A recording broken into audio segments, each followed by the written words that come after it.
माँ का बेटा, एक सच्ची भावनात्मक कहानी। सर्दियों की एक सुबह थी। सूरज की हल्की किरणें खिड़की के टूटे शीशे से अंदर झांक रही थी।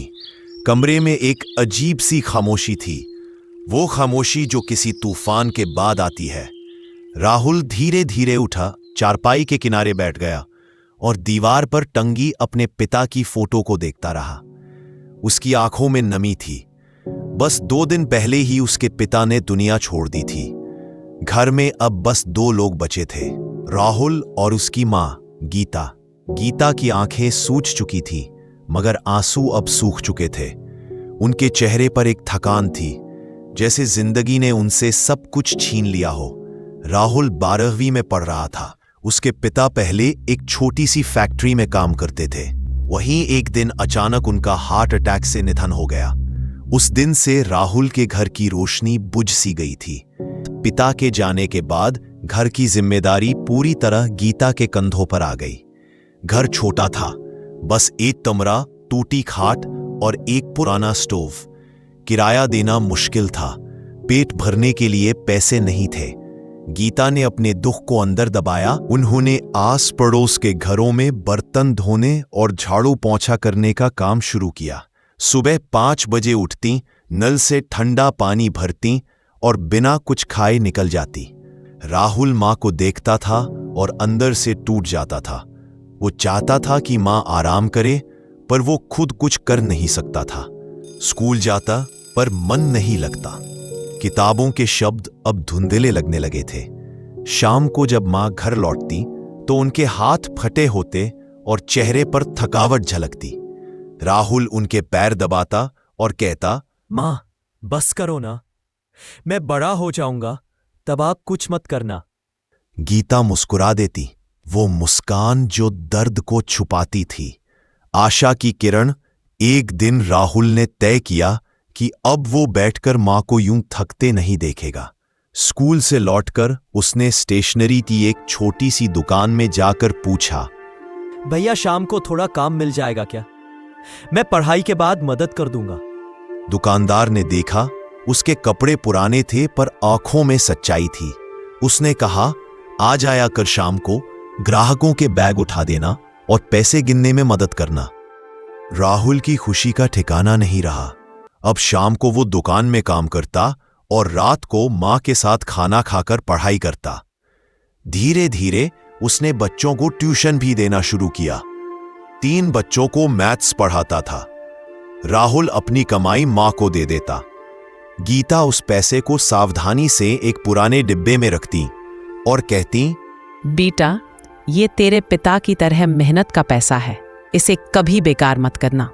राहुल पढ़ाई और काम दोनों संभाल रहा था, पर माँ की सेहत अब गिरने लगी थी। ज्यादा काम, कम खाना और नींद की कमी ने उन्हें कमजोर बना दिया। एक शाम जब राहुल दुकान से लौटा, उसने देखा माँ जमीन पर बैठी हैं और उनकी आंखों के नीचे काले घेरे हैं। माँ आपको डॉक्टर के पास चलना चाहिए।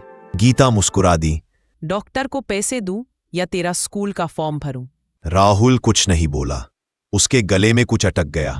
उस रात उसने खाना नहीं खाया। वो देर रात तक बैठा रहा और पिता की फोटो को देखता रहा।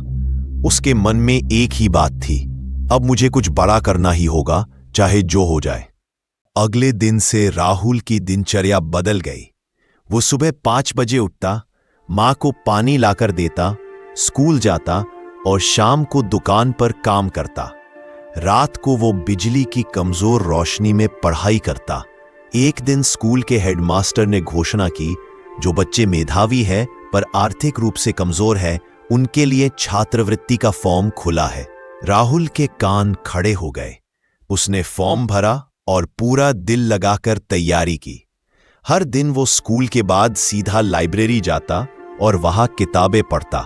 इम्तिहान का दिन आया। राहुल ने पूरी मेहनत से पेपर दिया।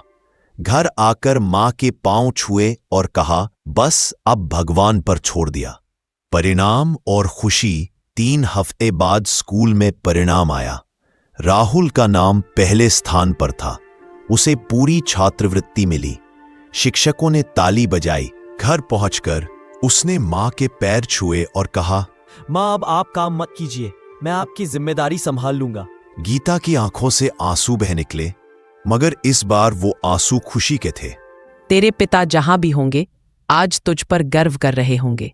माँ, अब हमारी जिंदगी बदलेगी, ये मेरा वादा है। राहुल ने कॉलेज में दाखिला लिया। अब वो पार्ट टाइम ट्यूशन पढ़ाकर अपना खर्च निकालता और पढ़ाई करता।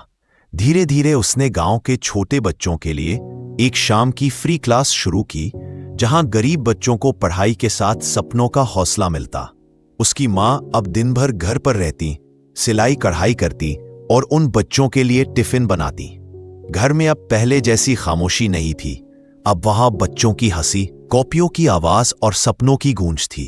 रात को राहुल जब पढ़ाई के बाद पिता की फोटो के सामने बैठता तो मुस्कुराता और धीरे से कहता, पापा, आपने जो रास्ता दिखाया था मैं उस पर चल रहा हूं।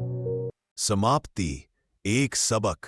जिंदगी ने राहुल से सब कुछ छीना था, मगर इसने हार नहीं मानी। वो जानता था कि गरीबी सबसे बड़ा इम्तिहान है, पर मेहनत और माँ का आशीर्वाद अगर साथ हो तो कोई भी किस्मत हरा नहीं सकती। विवेक एक नए रेजिडेंट डॉक्टर थे जिनकी पहली नाइट शिफ्ट थी। हॉस्पिटल में बाकी सब स्टाफ ने हंसते हुए उन्हें बताया, देखना, रात को ऑट 7 में मत जाना, वहाँ आत्मा रहती है। विवेक ने इसे अफवाह समझकर हंसी में उड़ा दिया। रात के करीब 2 बजे कॉल आती है, डॉक्टर, ऑट 7 में एक इमरजेंसी पेशेंट है, जल्दी आइए। विवेक चौंकते हैं क्योंकि ऑट 7 तो पिछले 5 सालों से बंद है। उन्हें शक होता है कोई सीनियर प्रैंक कर रहा है। लेकिन फिर भी प्रोफेशनल ड्यूटी समझकर वे वहां पहुंचते हैं। ऑपरेशन थिएटर के अंदर जैसे ही वह ऑट 7 का दरवाजा खोलते हैं, अंदर पूरा कमरा अंधेरे में डूबा होता है। अचानक लाइटें अपने आप जल जाती है। एक ऑपरेशन टेबल पर कोई मरीज लेटा हुआ दिखता है, चेहरे पर मास्क, शरीर पर सफेद चादर। पास में एक नर्स खड़ी होती है, बिना कोई हरकत के। विवेक पूछते हैं, ये पेशेंट कौन है? लेकिन नर्स जवाब नहीं देती। उसकी आंखें खाली है, जैसे कोई आत्मा। वो डर के मारे पीछे हटते हैं और तभी मरीज उठकर सीधे बैठ जाता है और कहता है, डॉक्टर, पिछली बार आपने मुझे बचाया नहीं, इस बार तो बचा लीजिए। विवेक चीखते हैं और दरवाजे की ओर दौड़ते हैं। दरवाजा बंद हो चुका है और ऑपरेशन टेबल से खून बहने लगता है। सुबह हॉस्पिटल के दूसरे डॉक्टर विवेक को ऑपरेशन टेबल पर बेहोश पाए जाते हैं। पास में कोई नहीं था। सीसीटीवी चेक किया गया, लेकिन ऑट 7 का कैमरा 2 बजे से 3 बजे तक ब्लैक आउट था और रिकॉर्ड में जो नंबर से कॉल आया था वो हॉस्पिटल की ही एक नर्स का था, जो 5 साल पहले ऑट 7 में मरीज के साथ जलकर मर गई थी। क्या सच में आत्मा मदद मांग रही थी या वो अपना बदला लेने आई थी? सोचिए, अगली बार अगर आपको देर रात हॉस्पिटल से कोई कॉल आए, क्या आप उठाएंगे?